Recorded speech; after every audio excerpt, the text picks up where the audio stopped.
business.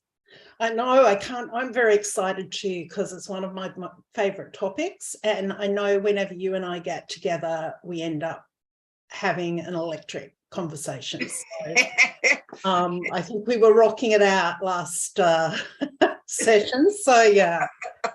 No, there's always so many things to cover, isn't there? I know. Well, and you've all, you know, one of the things I really love about you, Kylie, is you, and I will talk about this being important, is you get my business. So I don't need to explain things to you. You know, it's easy to work with you. And, you know, but the downside of that is you and I spark off each other. And before I know it, I've got 20 ideas. Yeah. All good. Yeah. My glasses are fogging up with the excitement of it all. Yeah. Hang on while I give them a quick wipe. Well, thank you. Those are some beautiful words. So I think we should start by sharing how we know each other, because it's actually an incredibly long time now. Yeah. I would say, I don't know, how long were you involved in the Bangalore Business Networking Group? Well, I moved up here about 10 years ago when I got sick, and I came on and off, you know, but you know what it's like up here. You sort of bump into people all the time. And to be perfectly frank, even though I knew what you did, I didn't really know what you did. Yeah. And what actually happened was we bumped into some each other at a local business networking thing, and we got talking. And this is one of the ways that I do grow my business is, you know, I'm very open to sort of having a 15-minute chat, brainstorming with people, see if they fit into my model and move on. And that's what happened. We had a quick chat and I went, you know, right. Yay. So, you know, I think, you know, there's a really good group of women who are doing very entrepreneurial things. I mean, if you live in this part of the country, you're not working for big business, you're having to do your own thing. Yeah, so I think on and off, at least 8 years. Yes, it's a long time. And it's always been centered around women in business. So, for example, what is now defunct, but the Bangalore Business Women's Networking Group, all about the women. The thing that you and I met up at recently, sourdough businesswomen. So very, very passionate about women supporting women in business. Hence why I run a women's networking group now, Positive Passionate Businesswomen. And also, I understand you, am I correct though, that you work just solely with women? Well, I work with anyone, and I do have some men as clients, but my typical target market who find me are women 45 plus. So probably, you know, I've got 2 men as clients at the moment and 40 or so women. So and I work with people all over the world. I've got a client in Alaska, I've got a client in Lebanon, I've had clients in Iceland, Norway, I've got clients in Brisbane, Canberra, you know, it doesn't matter, you know, and that's the beauty of Zoom. Yes. And, you know, like I work in an intimate sphere, you know, the magic of working with someone is, you know, me anchoring them, holding space and really, you know, getting them, working the jigsaw out, working out what's important, what's not, gaining their trust and getting momentum, you know, and none of that is compromised by Zoom. So good, isn't it? So good. So you did your superpower statement or elevator pitch, however you like to put it, at that Business Women's Networking Group.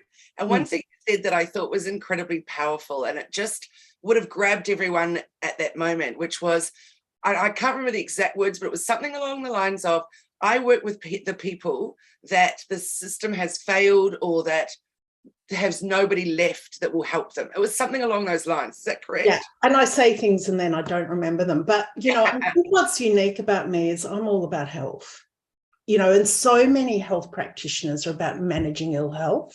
Mm-hmm. And I know when I got very sick, which was due to an adverse medication reaction, you know, the response was, well, good luck with that. And I just refused to accept that that was a limitation in my life. I mean, at that point, I couldn't speak in a full sentence and couldn't remember where I parked my car and all that sort of thing. So I think, really connecting with the power of possibility is, and I see it all the time. So I am about health. I'm not interested in what a doctor said or what diagnosis you have. I've had all sorts of diagnoses, none of which have been helpful and none of which have got me healthy. And so I think often we don't know how to be healthy. And I think the other thing is that I'm really good at jigsaws, virtually people-wise. I mean, I used to be paid a lot of money to solve corporate problems, which for me were just jigsaws, like where does that piece fit, and so on and so forth. So a lot of my clients are not their first rodeo, and it's complex, but I know what the pieces are. So I feel that I solve problems, and I don't mean people who are problems, but problems people have. Yeah. And, I've got all sorts of clients that have been discarded by the medical profession because they're in the wrong model. We're trying to put a square peg into a round hole. Mm-hmm. So, that's what I do. No problem too big, provided it's health. Yeah. And committed to health. Beautiful. And that's what health is. So, Alison, what I'm intrigued about is when you talk about being on Zoom and working with people all over the world. So I know for me, when the pandemic came along, that was an exciting opportunity for me to discard some of the ways that I was doing business that didn't suit me any longer. And that was my in-person stuff, etc. Even though I loved those connections, I feel like I can have just the same connection online, and I'm so much more efficient. Yes. So what did you do to start being able to reach a wider audience? How did you go about that? Well, I think something I really want to share with your listeners is a very basic exercise that I do all the time. I was doing it before the pandemic hit, and which is very simply saying, what do I love to do? And what do they really want? Not what do they want, what do they really need? And just seeing where that magic is. And I'm constantly pushing that boundary, and I think I've given you this example, which is back in the days where we blogged a lot, and now I'm doing videos. Thanks to Kylie, I wrote this blog post. I thought it was fantastic. I thought it was so interesting. Nobody read it. Nobody responded. And then I wrote this blog post that an SEO person told me to write, and it just went viral. And I thought it was boring. So what that really taught me is I need to be constantly doing this dance of what lights me up and what does the client want. Now, that doesn't mean that you always need to do everything that a client needs. So, for example, I love to cook. I've got some cooking ebooks. I don't really promote them. I don't have time. And I've just decided, you know what? I like to cook. I'm just going to go for it. And I know you and I have had that conversation as well. So I think one of the key themes in growing your business, and I'll bring it back to what I've then done shortly, is this constant dance between, what do I want to do? What does my client need? And where is the sweet spot? It's beautiful when you said what lights me up, or what lights the person up. What do I love to do? It's so beautiful because we spend so much of our time doing work. So best that we do something that we really lights us up. Yeah. And I'll give you an example now, which most people think is impossible, but actually came out of the pandemic, which is obviously during the pandemic and post-pandemic, the level of chronic illness in some has skyrocketed. So, my wait list was just, I had about 3 years worth of people on a wait list. I just couldn't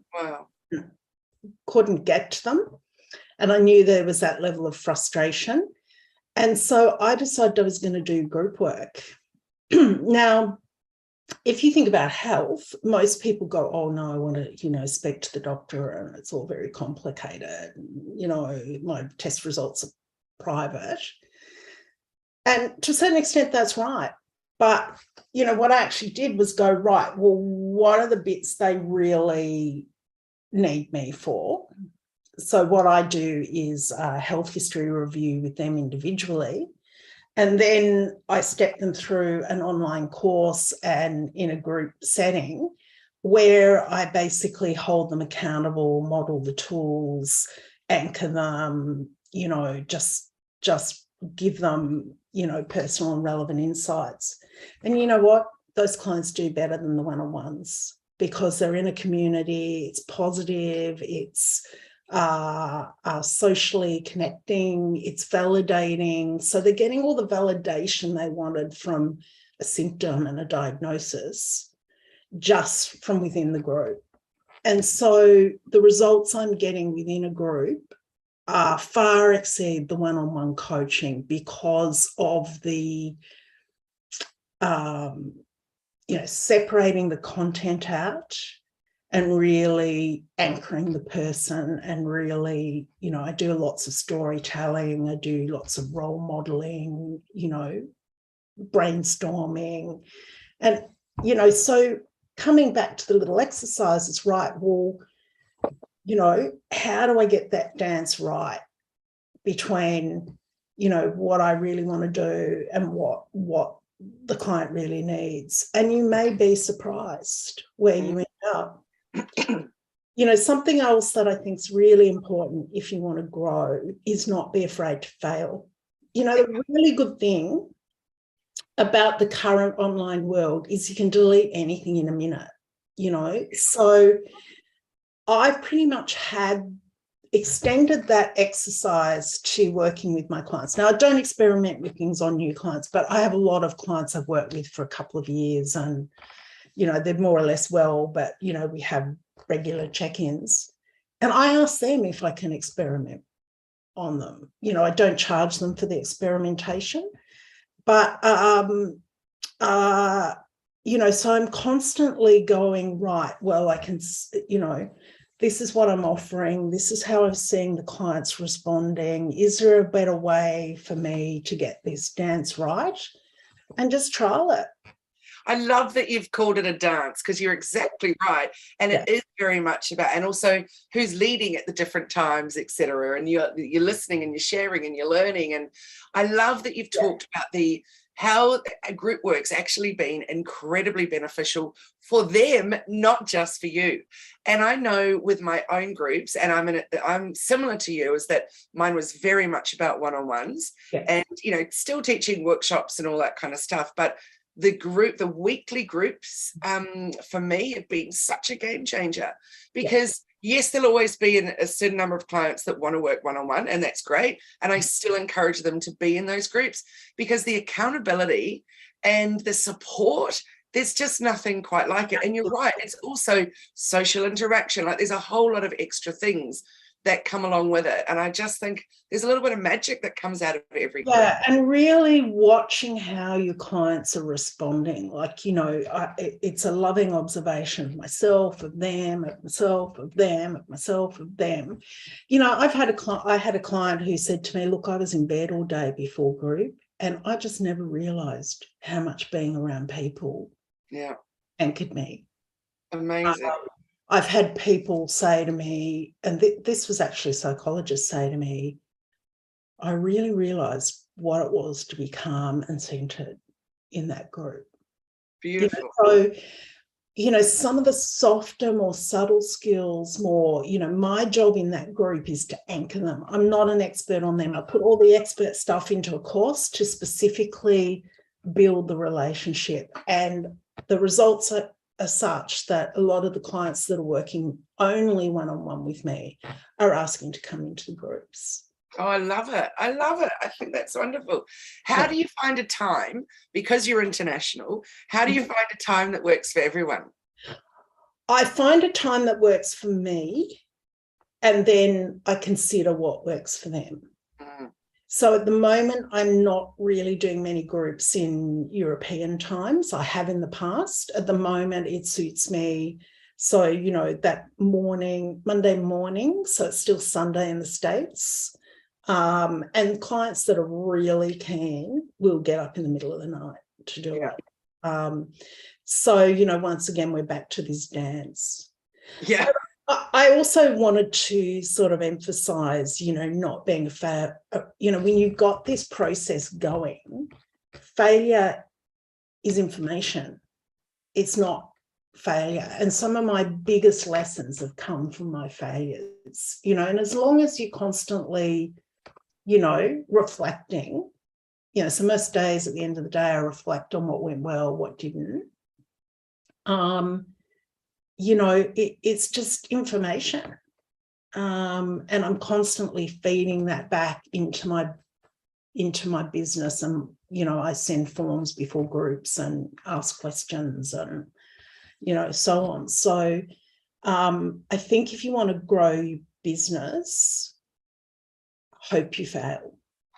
I think that's a really interesting one. And one thing that really frustrates me about failing for some of my clients or others that I'm watching is that they try it once, and if it fails, then in their minds, they're done. No. That is done. I've got to try something else. But I'm a big believer in that was a really good lesson. What about it failed? Let's even just use a really simple analogy of a social media post. Like, for example, the video you've been recently working on about the antihistamines. Yeah. So if that didn't land with people, that's really, really easy for you to then change the audio, change the cover image, change the speed of it even, change the caption, just change one thing at a time and put it out there again and see if it lands with people differently. Yeah, so if you don't make it personal, but you bring it up to this dance, that's where the gold is. So I'll give you, you know, you've mentioned that blog post. On Instagram, it's gone bananas. On Facebook, it's wow, I wonder what's interesting about that. Like curiosity, it didn't kill the cat, you know? Maybe it's just a case of change the audio, have a different vibe, so it's more of a slow rather than a fast-paced, and see, does that sit better with people? Well, on the other hand, you know, the previous post, which was a quote or a mindset piece, did really well on Facebook, but did okay on Insta. So, you know, I could throw the baby out with the bathwater, or I could go, right, what's this telling me? Like, now, does that mean I'm, you know, like I like mindset work, so I'm always going to post those quotes because it's part of me. But, you know, if you want to grow your business, for me, that dance is super important. And my greatest lessons have been in the things that haven't quite worked. Don't take it personally, come back. You know, and sometimes the answer is, you know what, I just want to do it. Yeah. And, you know, so often we've got to remember too that people are watching. It doesn't mean that they want to buy that course or comment on that video or whatever right now, but they want to know you. They've potentially enjoyed it. They're looking, and they might look for a year. Like, think about buying a rug. Do you walk into the shop and buy the very first rug you see? No, but you might be walking past the window of that shop and enjoying watching the process of different rugs come in and out, and then eventually it's time to purchase. Yeah. So it's not always the right exact moment for them right then, but they're watching you to decide when is the right time. Yeah, and especially when you're selling yourself and your services. So it's not like, you know, something you buy on Amazon you can return, you know, with free shipping. And I think the other thing that's really important, and I want to build on this theme, is giving yourself time just to brainstorm and imagine, doodle. You know, I don't always succeed, but I try and allow some time each day to just daydream. Beautiful. And for me, it's often dawdling. I can think to draw or whatever. So particularly if I've got a problem or something that's not working, if I allow myself time to daydream, I usually can organise my thoughts, get over the fear and come up, you know, be creative in that way.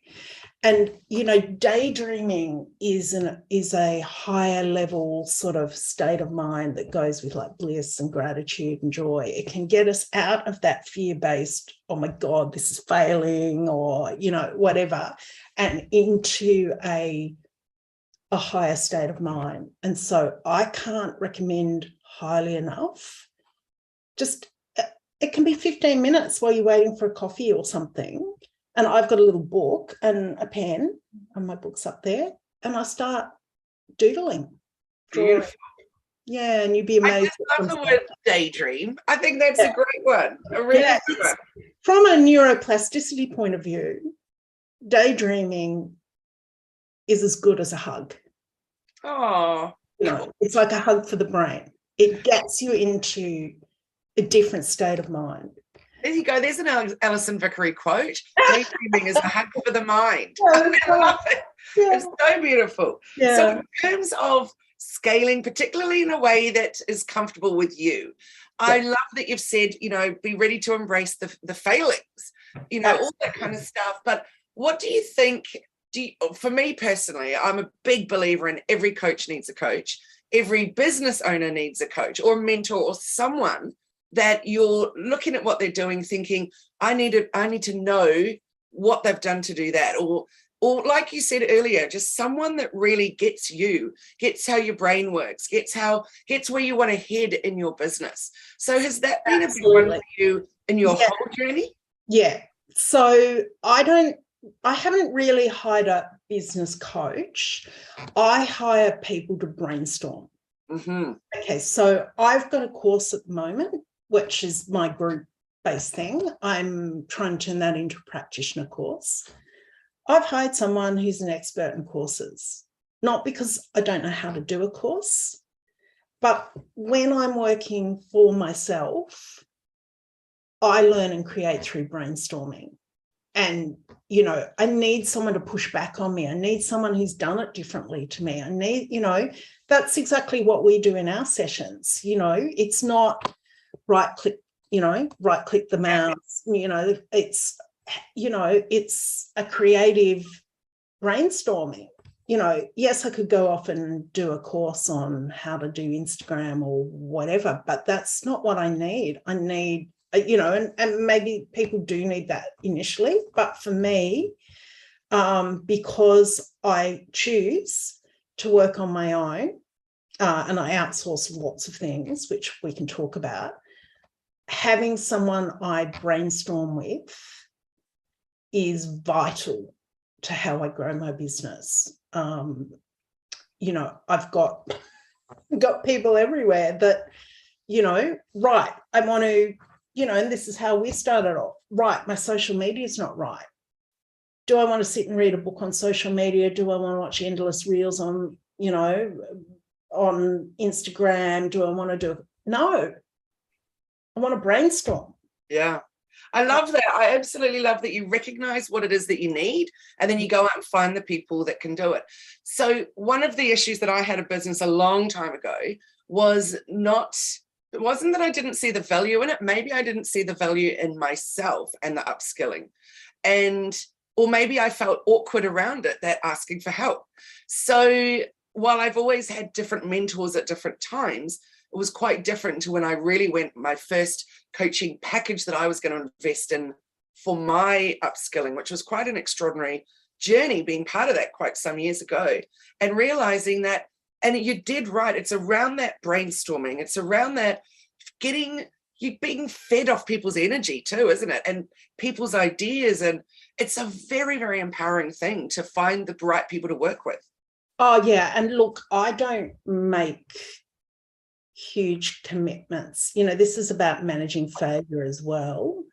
You know, even with things I outsource, and I outsource a lot, but I start with, here's a simple task, go away and do it and come back. That's the outsourcing component. So for example, with the lady that I've engaged, I know she can do it, but we've got a 3-hour package. Okay. I could sit there, I could interview her, I could ask her about her clients, I could, you know, haven't got time for that. I already know she knows what she's doing.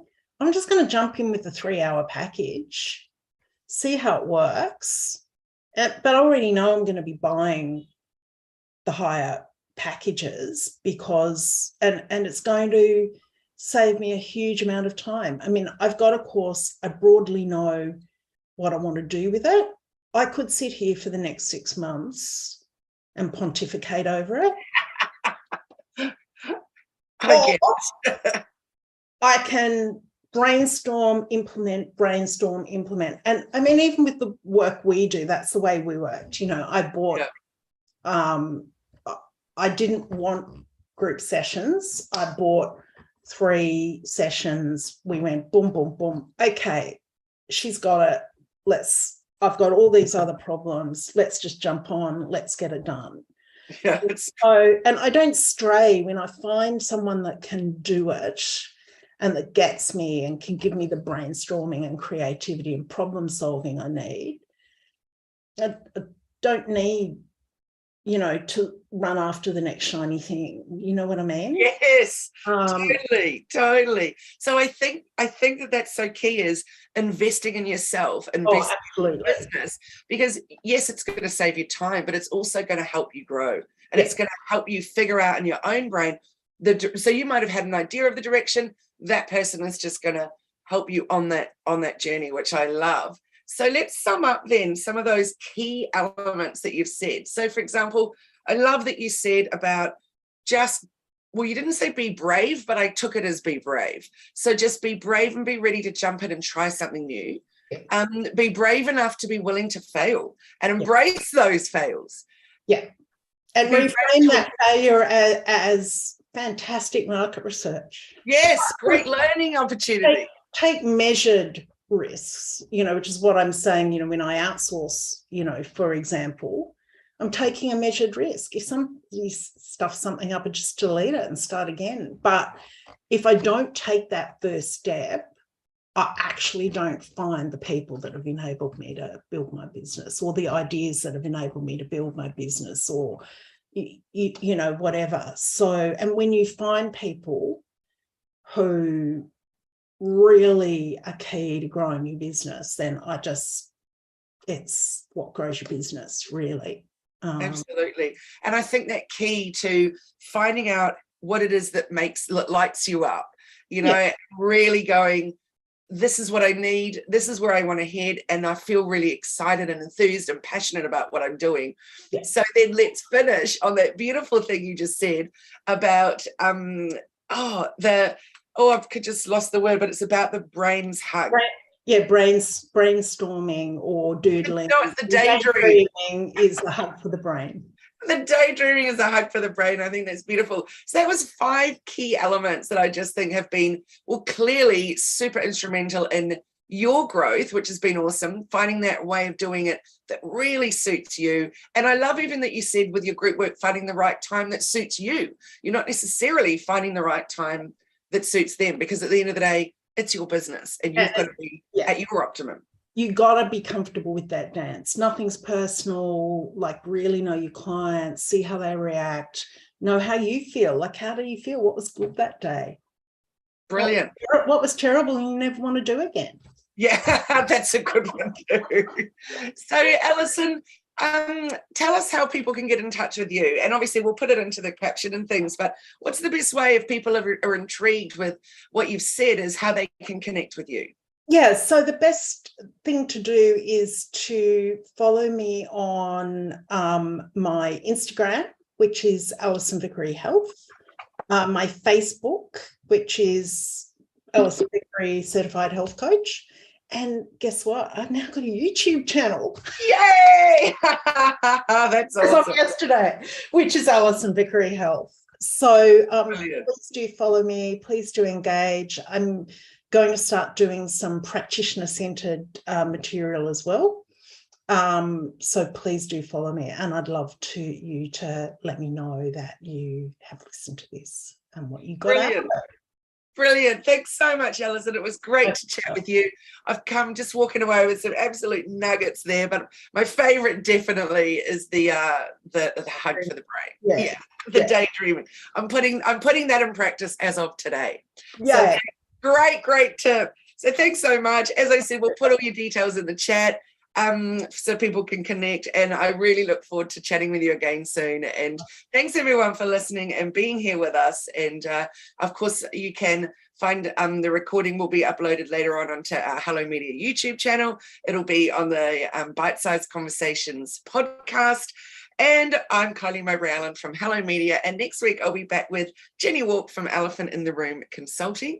And thank you very much. Have a wonderful weekend, everybody. Bye. Thanks, Alison. My pleasure. See you.